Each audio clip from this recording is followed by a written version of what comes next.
नमस्कार, मैं दीपक शर्मा और मेरे इस YouTube मंच पर आपका स्वागत है। दोस्तों, पिछले कुछ दिनों से 10-12 दिनों से जिस तरह की एक बेचैनी हिंदुस्तान में दिख रही है, अक्रॉस स्टेट्स, अक्रॉस इंडिया, एक अजीब सा अंडरकरंट हिंदू मुसलमान का, कम्युनल पोलराइजेशन का, और जिस तरह 10 राज्यों में खासकर रामनवमी के दिन जो हिंसा हुई, घर जले, मकान जले, कई लोग मारे गए और आप कह सकते हैं 400-500 लोग घायल हुए, उसमें कुछ बुरी तरह घायल हुए। और हमने दृश्य देखा कि किस तरह से कुछ लड़के मस्जिदों में चढ़ रहे हैं झंडा लेकर, और ये दृश्य वाकई संविधान के लिए तो चुनौती है ही, आंखों के लिए पीड़ादायक है, शर्मनाक है। और हमने ये भी देखा कि किस तरह बुलडोजर चलाया गया, चुन चुन के उन बस्तियों में, उन घरों में, उन दुकानों में जो किसी खास संप्रदाय की थी। और ये जो फुटप्रिंट्स हैं, ये फुटप्रिंट्स, ये जो कदमों के निशान हैं, जिसके नीचे दंगे की आहट है, वो चाहे गुजरात हो, चाहे मध्य प्रदेश हो, वो जो कर्नाटक हो, जहाँ जहाँ चुनाव होने, वहाँ खास तौर पर पिन पॉइंटेड कम्युनल वायलेंस हुई है। और एक मैसेज जो इमर्ज हो रहा है, एक पैटर्न इमर्ज हो रहा है कि अगर कोई कमजोर है तो छेड़ेंगे भी, पीटेंगे भी, मारेंगे भी, घर भी गिराएंगे, जेल भी भेजेंगे।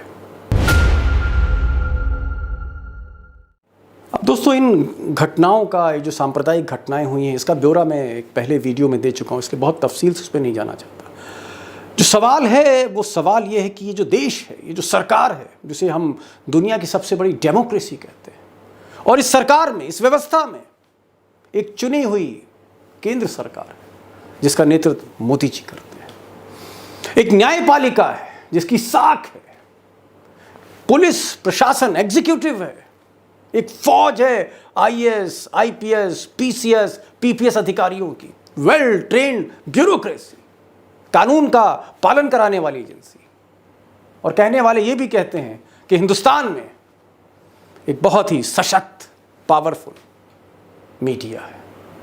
आज मैं इन्हीं सबको खंगालना चाहता हूं कि ये जो दंगों का जो दौर है, ये क्या रुकेगा, या ये सिलसिला हिंदू मुसलमान मस्जिद पे चढ़ना, पथराव करना, गोली चलाना, आगजनी, या ये सिलसिला बढ़ेगा 2024 तक, बढ़ेगा एक खास मकसद के साथ। और मैं शुरुआत कर रहा हूं सबसे पहले सरकार से, मोदी जी से।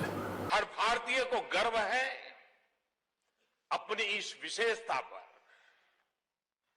अपनी विरासत की विविधता पर और विविधता की विरासत पर। अब दोस्तों, कुछ समय पहले जो मोदी जी भाषण दे रहे हैं दिल्ली में विज्ञान भवन में, ये कोई मामूली मौका नहीं है, ये एक बड़ी घटना है जहां मोदी जी मुखातिब हैं किंग ऑफ जॉर्डन से। और king of Jordan, king Abdullah II, ये दुनिया के सबसे प्रभावी मुस्लिम लीडर हैं, क्योंकि ये प्रॉफिट मोहम्मद, जी हाँ, मोहम्मद साहब के 41st डिसेंडेंट हैं, उनकी 41वीं पीढ़ी से आते हैं।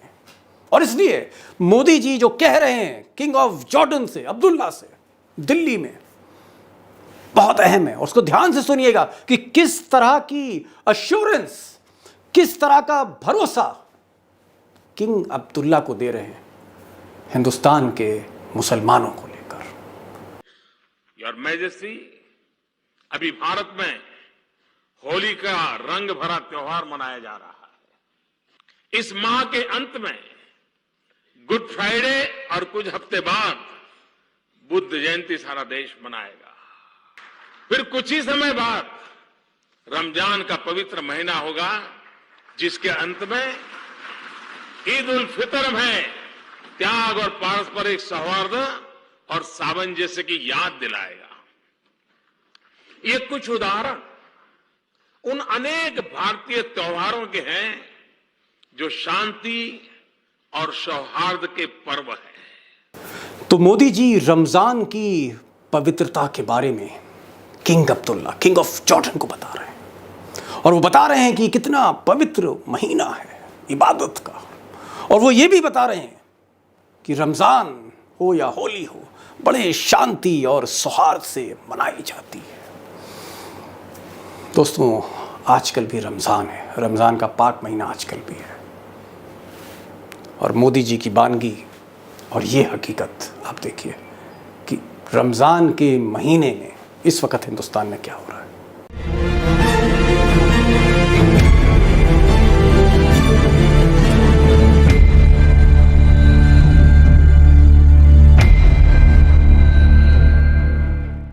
अब दोस्तों, मोदी जी रमज़ान के बारे में क्या अश्योरेंस दे रहे हैं, रमज़ान में हो क्या रहा है, यही एक कॉन्ट्रडिक्शन है मोदी के अंदर, यही एक ज़बरदस्त विरोधाभास है, कथनी और करनी में अंतर, कहते कुछ है होता कुछ है। और अजीबोगरीब बात यह है कि ये जो हिंसा हो रही है पिछले कुछ दिनों से और 10 राज्यों में, जिसने पूरे देश में एक बेचैनी का माहौल बना रखा, नरेंद्र मोदी जी ने एक शब्द नहीं बोला, एक ट्वीट नहीं, उनके हैंडल पर आप देख सकते हैं। अब दोस्तों, ये तो हाल आपने देखा प्रधानमंत्री नरेंद्र मोदी का, लेकिन हकीकत यही है कि जब जब इस तरह की सांप्रदायिक हिंसा पिछले 7-8 सालों में हुई है या हमले हुए हैं माइनॉरिटीज़ पर, अल्पसंख्यकों पर, मोदी जी खामोश रहे और उनका ट्विटर हैंडल भी खामोश रहा। और इस बार भी उन्होंने पिछले कुछ दिनों से एक भी शब्द नहीं बोला है। ये जो हिंसा हुई है पूरे देश भर में, मैं चाहता हूँ कि प्रशासन की भी बात करूँ, ब्यूरोक्रेसी की बात करूँ, पुलिस प्रशासन की, इनका जो एक्शन है, इनका जो रिस्पॉन्स है इन दंगों पर, खासकर जहाँ बुलडोज़र चढ़ा दिया गया, और ये जो बुलडोज़र चढ़ाकर ये जो मकान गिराए गए, दुकान गिराए गए, ज़्यादातर लोग, उनका कोई कसूर नहीं था। लेकिन उस पर आने से पहले, उस ज्वलंत प्रश्न पर आने से पहले, मैं चाहता हूं कि मीडिया का भी कुछ हाल देखा जाए, उस मीडिया का जिससे हम उम्मीद करते हैं कि ये ऐसे नाजुक वक्त पर, हिंदू मुस्लिम दंगों के बीच, शायद ये मीडिया, जिम्मेदार मीडिया, ये मरहम लगाने का काम करेगी, लेकिन शायद मरहम की जगह आग में घी डाला जा रहा है। अब दोस्तों, मीडिया में आने से पहले मैं एक अपना पर्सनल एक्सपीरियंस आपसे शेयर करना चाहता हूँ। बात 92-93 की थी, 93 की थी।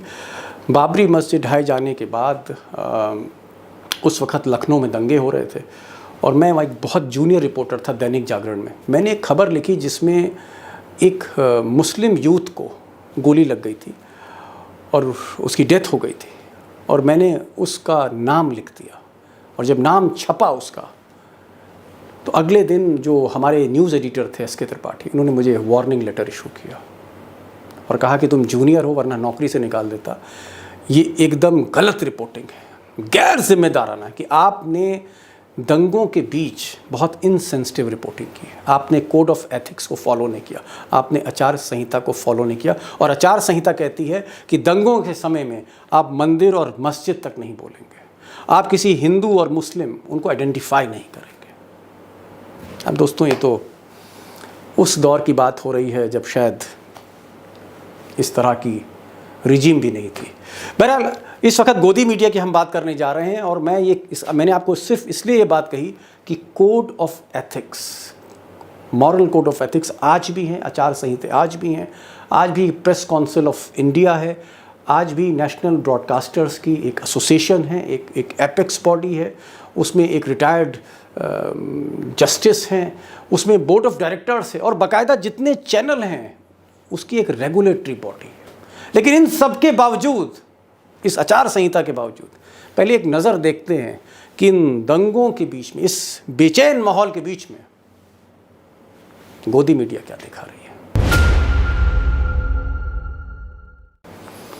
हकीकत यह है कि माहौल ठंडा करने की जगह, तापमान को नीचे लाने की जगह, सांप्रदायिक तापमान को और बढ़ाया जा रहा है, एटमॉस्फेयर को और चार्ज किया जा रहा है। आप हेडलाइन देखिए, अल कायदा की हिजाबी साजिश, जी न्यूज़, सुधीर चौधरी साहब का। और सुधीर चौधरी साहब कह रहे हैं अजान पर ठाकरे की धमकी, अजान, अलकायदा, साजिश, हिजाब। एक और साहब हैं अमन चोपड़ा साहब, टीवी 18 में, इनका प्रोग्राम का नाम है देश नहीं झुकने देंगे। मोदी जी ने कहा तो उसी पे ये कार्यक्रम करते हैं। और इन्होंने कहा है कि हिंदुओं के साथ आने का टाइम आ गया, हिंदुओं के साथ आने का टाइम आ गया। टीवी 18, मुकेश अंबानी जी का चैनल, उनका ग्रुप। अमन चोपड़ा की एक और कि 2022 में हिंदुत्व ही हित है, हिंदुत्व। और अब इनको तो आप जानते ही होंगे, अमीश देवगन साहब आर पार का कार्यक्रम करते हैं और पूरी आर पार बोलते हैं। इनका आप देखिए, हिंदू होंगे अल्पसंख्यक, एक मेजॉरिटी स्टेट में वो इस तरह का बयान दे रहे हैं। और फिर उनका एक और कार्यक्रम देखिए, इन सारे गर्म माहौल के बीच में अल्लाह के नाम पर एक पूरी तरह से टारगेटेड ऑडियंस है, एक पूरी तरह से माहौल को गर्म करने का एक, आप कह सकते हैं, एक कोशिश है, एक प्रयास है, बल्कि वो कहूँ कि एक टीवी की साजिश है जिसकी खेती फिर कोई पार्टी करती है। अब दोस्तों, जिस तरह से अमीश देवगन या अमन चोपड़ा या सुधीर चौधरी या आप कह सकते हैं अर्नब गोस्वामी, ये जिस तरह से भड़काऊ प्रोग्राम कर रहे हैं और आग में घी डालने का काम कर रहे हैं, और एक साजिश के तहत कि किसी तरह से सांप्रदायिक ध्रुवीकरण करके एक पार्टी को फायदा दिया जाए, चाहे वो गुजरात आने वाला इलेक्शन हो या कर्नाटक का आने वाला इलेक्शन हो, एक माहौल को गर्म किया जाए, ये सरासर आचार संहिता का उल्लंघन है। और मैं आपको बताना चाहूँगा कि जितने भी टीवी चैनल्स हैं, इनकी एक स्टैंडर्ड अथॉरिटी है, सेल्फ रेगुलेटरी बॉडी है, उसका नाम है NBDSA, national broadcasters digital standard authority. और इसमें बोर्ड ऑफ डायरेक्टर्स हैं, सारे चैनल इसके मेंबर हैं, जिसमें एक रिटायर्ड चीफ जस्टिस हैं, इसके चेयरमैन हैं। इसमें बोर्ड ऑफ डायरेक्टर्स में आप देखें तो रजत शर्मा हैं, इसमें राहुल जोशी, टीवी 18 जहां अमीश देवगन साहब काम करते हैं, अमन चोपड़ा काम करते हैं, वो इसमें बोर्ड ऑफ डायरेक्टर में हैं। इसमें सुधीर चौधरी खुद हैं, जो सुधीर चौधरी वो जज भी हैं, एक तरह से बोर्ड ऑफ डायरेक्टर्स में भी हैं, वो रेगुलेटरी अथॉरिटी में भी हैं। लेकिन इस रेगुलेटरी अथॉरिटी ने कभी भी इस तरह के भड़काऊ प्रोग्राम्स पर आपत्ति नहीं करी। सच तो यह है, इसी ब्रॉडकास्टिंग अथॉरिटी जिसमें रजत शर्मा सब हैं, इनके संरक्षण में ही इस तरह के भड़काऊ प्रोग्राम किए जा रहे हैं जो देश के माहौल को और ज़्यादा खराब कर रहे हैं। छोटे हो बड़े हो, अरे साहब मैं तो कहता हूँ ओवैसी भी पता किया बाबा बेबी, उसके भाई ने अरे जो उसके भाई ने बता दे, पूछा बेबी बाबा। अब दोस्तों, आपने सरकार का भी हाल देख लिया, आपने मीडिया का भी हाल देख लिया। जो भी संस्था है आग में घी डाल रही है, और आग में घी, इस सांप्रदायिक ध्रुवीकरण में आग में घी पुलिस प्रशासन भी डाल रही है।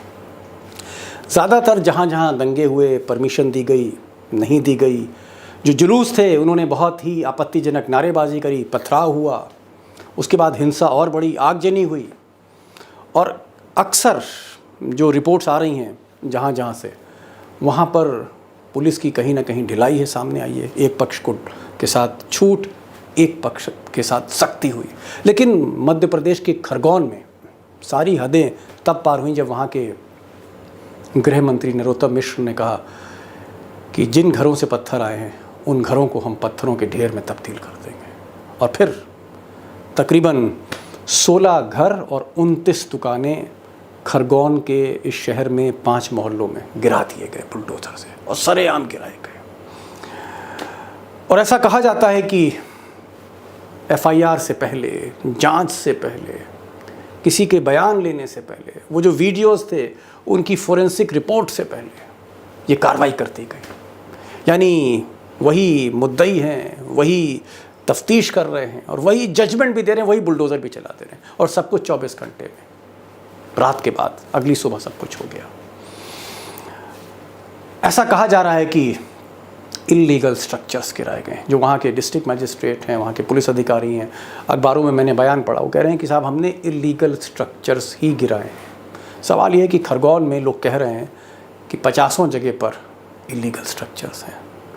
सिर्फ इन्हीं इल्लीगल स्ट्रक्चर्स को क्यों आइडेंटिफाई किया गया, एक ही कम्युनिटी, उसको क्यों टारगेट किया गया। अब दोस्तों, इस दौर में अगर हम न्यायपालिका की बात करें, जुडिशरी की बात करें, तो ये देखने में आया है कि जो लोअर कोर्ट्स हैं, सेशन कोर्ट हैं, वो भी कहीं ना कहीं सत्ता के साथ, प्रशासन के साथ जैसे बह रहे हो। अगर आप हायर जुडिशरी की बात करें तो कुछ हाई कोर्ट के जजमेंट भी, उन पर भी टीका टिप्पणी हुई है उनकी निष्पक्षता को लेकर। लेकिन एक उम्मीद जो दिखती है वो सुप्रीम कोर्ट से दिखती है, और ख़ासकर इस वक्त के जो मौजूदा चीफ जस्टिस ऑफ इंडिया है एन.वी. रमन्ना, उनके कुछ फैसले हैं जिनका हम स्वागत कर सकते हैं। और सबसे बड़ी बात, उनके बाद जो चीफ जस्टिस होंगे डी.वाई. चंद्रचूड़ नवंबर 2022 में, यंग हैं और काफ़ी समय रह सकते। चंद्रचूड़ से हम उम्मीद कर सकते हैं कि कहीं ना कहीं ये जो अंधेरा दिख रहा है पूरी सुरंग में, वहाँ पर शायद वो किसी माचिस की दिया सलाई से कुछ रोशनी कर सके, वो कोई मोमबत्ती जला सके इंसाफ की। ये हम मानते हैं, क्योंकि चंद्रचूड़ के अब तक के जो फैसले रहे हैं वो कहीं ना कहीं मोदी और अमित शाह को रास नहीं आए। अब इस बेचैनी के बीच दोस्तों, आपने इस पूरी व्यवस्था, इस लोकतंत्र का हाल देखा आज के दौर में। सरकार का हाल आपने देखा, आपने गोदी मीडिया का हाल देखा कि उनका क्या रिस्पॉन्स है इन दंगों पर जो 10-11 प्रदेशों में हुए हैं पिछले कुछ दिनों में। जुडिशरी का देखा, खासकर जो लोअर जुडिशरी है उसका आपने हाल देखा, और आपने हाल एग्जीक्यूटिव का भी देखा, जिन्होंने 24 घंटे के अंदर बुलडोज़र चला दिया। यानी कहाँ तो इंसाफ नहीं मिलता, बरसों लग जाते हैं, दशकों लग जाते हैं, और कहाँ इंसाफ 2 मिनट मैगी की तरह हो गया। ये भी आपने एक मंजर देखा। अब सवाल ये है कि देश किस दिशा की ओर बढ़ रहा है। एक माइनॉरिटी जो अपने आप में एक मेजॉरिटी है 20-25 करोड़ की, उसके साथ जो बार बार हैमर किया जा रहा है। और आपने ये भी देखा कि Modi ji king of Jordan king Abdullah, उनके आगे कुछ एश्योरेंस देते हैं, पर्दे के पीछे देश में हाल कुछ और है। और जब इस तरह की घटनाएं होती हैं तो ज़्यादातर मोदी जी जो हर बात पर कुछ ना कुछ बयान देते हैं, इन मामलों में, खासकर हिंदू मुस्लिम मामलों में, वो तटस्थ हो जाते हैं, चुप हो जाते हैं, बोलते नहीं कुछ, और ना ही अमित शाह कुछ बोलते हैं। और जब वो दोनों नहीं बोलते तो फिर पूरी सरकार उस पर कुछ टिप्पणी नहीं करती है। और यही हाल गोदी मीडिया है कि जो आग में घी डालने का काम करती है बजाय मरहम के। मैं ज़्यादा कुछ नहीं कहना चाहूँगा, लेकिन देश किस तरफ जा रहा है, किस दिशा की ओर बढ़ रहा है और क्या होना चाहिए, मुझे लगता है कि आरजेडी के सांसद मनोज झा, इनको आप आखिर में सुन लीजिए। पहले भी परेशानियां होती थी, इंटर कम्युनल वायलेंस होते थे, लेकिन सर सेटल हो जाता था। हम उसके बाद फिर साथ बैठ करके खा सकते थे, पहन सकते थे, आगे बढ़ सकते थे। ये क्या बदलाव हुआ 8-9 वर्षों में कि डायलॉग की संभावनाएं खत्म हो रही हैं। विथ मी और अगेंस्ट मी, ये जुबान हिंदुस्तान की कभी नहीं थी। बहरहाल उम्मीद पर दुनिया कायम, और हम उम्मीद करते हैं कि हालात कभी ना कभी किसी न किसी मोड़ पर सुधरेंगे और ये देश फिर आगे बढ़ेगा और अपने संविधान को सर माथे पर रखेगा, उसकी साख को सर माथे पर रखेगा। ये हम उम्मीद करते हैं। आज का वीडियो कैसा था ज़रूर कमेंट करिएगा। कुछ कमियां रह गई हों, खामियां रह गई हों तो उसको आप ज़रूर पॉइंट आउट करिए कमेंट बॉक्स में। और मेरी हमेशा से एक कोशिश रहती है कि मैं आपसे ये उम्मीद रखता हूँ कि इस वीडियो को आप ज़्यादा से ज़्यादा शेयर करेंगे, क्योंकि ये आवाज़ जानी चाहिए। ये जो आवाज़ है यही हमारी आपकी ताकत है। तो इसको शेयर करिए ज़्यादा से ज़्यादा अगर आप कर सकते हैं। और आज बस इतना ही। बस मैं चाहूँगा कि अगर बेल आइकॉन आपने क्लिक नहीं किया तो उसको क्लिक कर लीजिए, नोटिफिकेशन आपको मिल जाए, और सब्सक्राइब करिए अगर आपने सब्सक्राइब